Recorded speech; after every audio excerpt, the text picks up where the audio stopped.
মুখ দেখা দেখি বন্ধ, পারতপক্ষে কেউ কারো ছায়াও মারান না।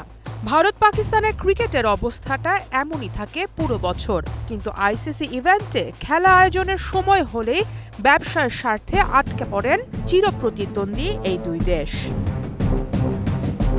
এ দুই দলের মুখোমুখি লড়াই এখন কেবল মুখে মুখেই সীমাবদ্ধ। মাঠের খেলাতেও পুরনো সেই জৌলুসটা নেই, খেলোয়াড়রা সে উত্তাপটাও টের পান না। গণমাধ্যম, ব্রডকাস্ট আর দর্শকই উত্তেজনা টিকিয়ে রেখেছে ইন্ডিয়া পাকিস্তান ম্যাচে।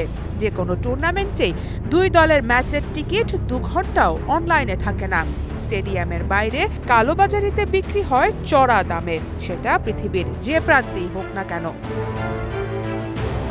ভারত পাকিস্তানের এই জেদাজিদিতে আইসিসিকে হাইব্রিড মডেলের জন্ম দিতে হয়েছে, সেটাতেও কাজ হচ্ছিল না। 2025 সালে ভারত পাকিস্তান যুদ্ধের ডামাডোলের বড় প্রভাব পড়ে ক্রিকেটে। সামাজিক যোগাযোগ মাধ্যমে সাবেকদের কথা চালাচালির পর দুই দেশের ক্রিকেটারদের কোনোভাবেই নিজেদের মুখোমুখি করতে চায়নি দুদেশের ক্রিকেট বোর্ড। এতেই শঙ্কায় পড়ে এশিয়া কাপ, এমনকি এসিসির কার্যক্রম। অনেক জলঘোলা করে সেপ্টেম্বরে আরব আমিরাতে এশিয়া কাপের আয়োজন নিয়েও জট খোলার ইঙ্গিত পাওয়া গেছে ঢাকায় এসিসি মিটিংয়ের পর। ভারতীয় গণমাধ্যমের খবর, আবারও ইন্ডিয়া পাকিস্তান একই গ্রুপে প্রতিদ্বন্দ্বিতা করার সম্ভাবনা রয়েছে এশিয়া কাপে। এসিসির একটি সূত্র ভারতের বার্তা সংস্থা পিটিআইকে বলেছে, বেশ কবছরের পুনরাবৃত্তি করে এশিয়া কাপেও অন্তত 2 বার এই দুই রাইভালকে মুখোমুখি করাতে চায় তারা। গ্রুপ পর্বের পর সুপার 6, তারপর ফাইনালে উঠলে সেটি হবে টুর্নামেন্টের 3য় ম্যাচ, যা সম্প্রচারকদের আরও বেশি আয়ের সুযোগ তৈরি করবে। যদিও এখনো সব গল্পই অনানুষ্ঠানিক।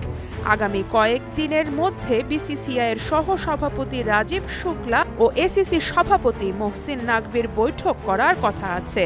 এরপরেই সূচি ও অন্যান্য বিষয় নিশ্চিত করে অফিসিয়াল ঘোষণা দিবে হোস্ট ইন্ডিয়া।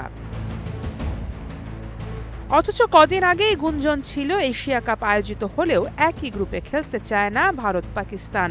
ইংল্যান্ডে চলমান ওয়ার্ল্ড লিজেন্ডস চ্যাম্পিয়নশিপে সুরেশ রায়না, শিখর ধাওয়ান, হরভজন সিংরা পাকিস্তানের বিপক্ষে ম্যাচ বয়কট করলে আরও বেশি গাঢ় হয় সে শঙ্কা। তবে সব শঙ্কা উড়িয়ে আবারও কি ব্যবসার খাতিরে এক গ্রুপে খেলবে ইন্ডিয়া পাকিস্তান? সারা মাহবুব, স্টার নিউজ।